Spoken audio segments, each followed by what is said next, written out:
This right here is the brand new iPhone 16 Pro Max in this desert titanium color, which actually looks more white than we previously thought it would look. We thought it would look more like the frame. Anyway, semantics aside, let's talk about what's new. Effectively, this is the largest display on an iPhone ever, 6.9 inches big, and those borders are tiny. Moving on from that, you get 45 watts, up to 45 watts of fast charging, up to 25 watts on MagSafe charging, which both are sick.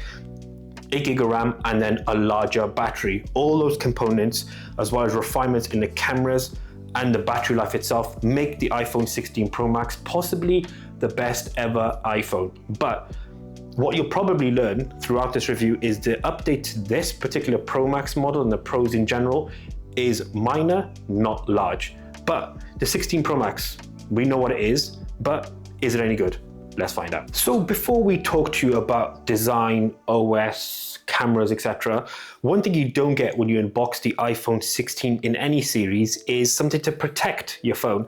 And that's where this video is sponsored by Torras and their range in particular of 16 and 16 Pro Max cases.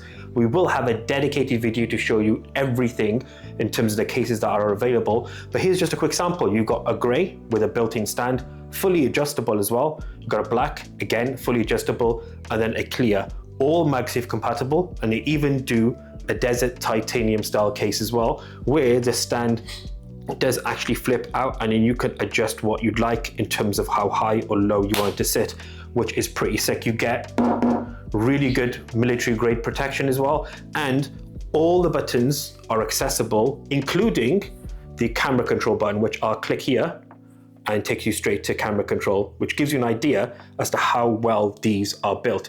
And that is a rough, quick look at the Torras cases for the iPhone 16 and 16 Pro Max.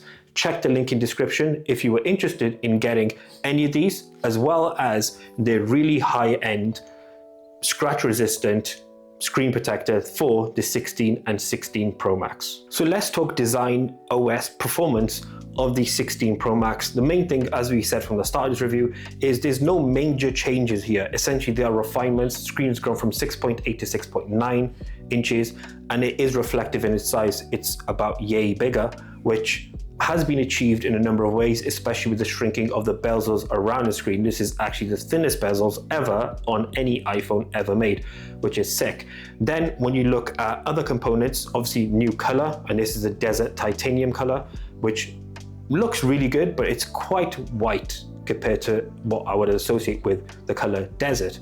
Anyway, moving on from that, A18 Pro. As you can imagine, when it comes to Pro spec, in an iPhone is going to absolutely smash it, and the silicon inside here is incredible. They emphasized throughout the entire keynote when it came to the A18 Pro around being able to game and the pro level gaming. So lo and behold, we have some examples for you to show you what that is able to achieve. Every gaming demo you see here is actually run in the highest settings with the highest graphics on, and they run super butter smooth, which emphasizes the power of the A18 Pro, but also pinpoints how much more focus is being paid within sort of mobile games to things like ray tracing and different lighting effects as well, which is amazing. Moving on from that, iOS 18, as you'd expect, runs incredibly well. In fact, I would say that this review is coming off after the iPhone 16. There's a huge difference in the experience personally from using a 60 Hz panel to 120 Hz ProMotion panel, as you find in the 16 Pro Max, and it makes all the difference in the world. In terms of things like screen quality and brightness, it goes from 1 Hz all up to 120 Hz for the screen refresh, and the same can be said for its brightness, 1 nit all the way up to 2000 nits. So in terms of indoor and outdoor, the quality of the display is absolutely incredible, as you would expect on a phone that costs £1,200 or dollars or euros. So the thing with that price change is it mean that's the 256 gig model as well, not the 128 gig model. So that's the difference. I believe, if I'm not wrong, I may be, comment below if I am, it's £100 difference compared to last year's price, especially here in the UK. But design, OS, power, processor of the Pro Max is right up there. Top-notch experience, and to be fair, absolutely flawless. Cameras on the 16 Pro Max, obviously these are going to be top end, and let's throw some specs at you with regards to its lenses. 48 megapixel wide at f1.8, 12 megapixel periscope telephoto at f2.8, 48 megapixel ultra wide at f2.2. Now this particular, the differentiator with the Pro Max compared to the non-Pro models is 4K 120, which is sick, which now means this is one of very few phones that can actually do 4K 120 currently available to buy. In terms of front-facing camera, 12 megapixel wide, and that again tops out 4K 60 FPS, or you can achieve 1080p 120 FPS if you wanted to. Cameras on the Pro Max though are insane. Basically, the color styles, as soon as you get into it, it'll ask you to choose color styles. If you don't want to, we haven't in any of these photos because essentially they act as filters. We said this in a 16 review. We'll leave that to people who want to test those things. We're just testing the out of camera specs, essentially, and what that actually looks like. In terms of using the phone, etc., absolutely brilliant. No issues, no qualms at all. Runs really, really well. And then your photos and the video quality, again, is, as you'd expect from an iPhone, the pinnacle and almost the absolute best that you can get currently available, especially when it comes to how it renders night photography and video. Again, really, really well. Video, I would say, on an iPhone is pretty much untouchable, especially the way it balances its colors, its HDR and everything like that. So overall, the cameras on the 16 Pro Max are amazing. One thing we did want to touch on is camera control. We didn't really touch on this in the iPhone 16 because we want to reserve for the Pro Max version. Camera control. Now, this makes the experience of using your camera a little bit different. Essentially, using in portrait mode, probably where most people do, is a little bit unsafe. If you look at how my fingers put there. On a larger phone, it can be a little bit difficult, but it is usable. However, if you were to use it in landscape mode as such, it is a lot more comfortable. It does take some getting used to.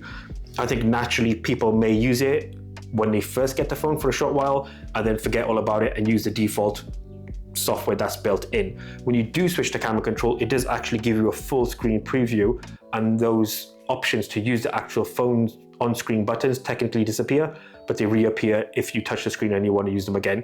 So that's just a bit of a quick look at the camera control. If I go across to 4K 120 FPS, this looks amazing, like excellent quality, really, really cool. And the fact you can adjust it in camera as you wanted to after the video's been taken to kind of get a different frame rate vibe, that's sick as well. And to be fair, I think when it comes to all those components, it's really, really well thought out package. And although the upgrade may be minor on paper, I think there's a lot of small refinements that have come in place to give you a slightly enhanced experience, especially around the cameras and using cameras on the 16 Pro Max. Our conclusion on the 16 Pro Max, we've covered pretty much everything there is to cover when it comes to this particular model and in terms of spec, performance, etc. I would say it is quite difficult to pinpoint any real downsides to the 16 Pro Max and the Pro models in particular, because they are so well refined and so well built.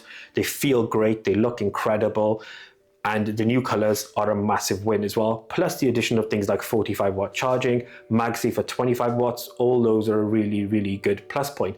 My biggest gripe, I would say, possibly would be that this is such a small update that if you have a 15 Pro Max or a 15 Pro and you think about upgrading, I probably wouldn't bother. The refinements are so small, the changes are so small, is not really going to make a difference. And things like Apple Intelligence will bleed down to the 15 models as well anyway. So in that sense, you're not really going to miss out.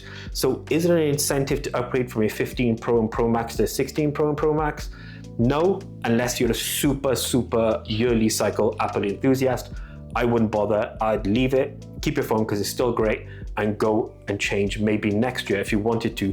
For anyone on an older iPhone, 11, 12, 13, an upgrade to the 16 Pro Max would make a ton of sense because you're going to get great cameras, great build, you'll benefit from the higher refresh rate and the larger display. And that's our review for the iPhone 16 Pro Max. Thank you so much for watching. Till the next one, as always, we out.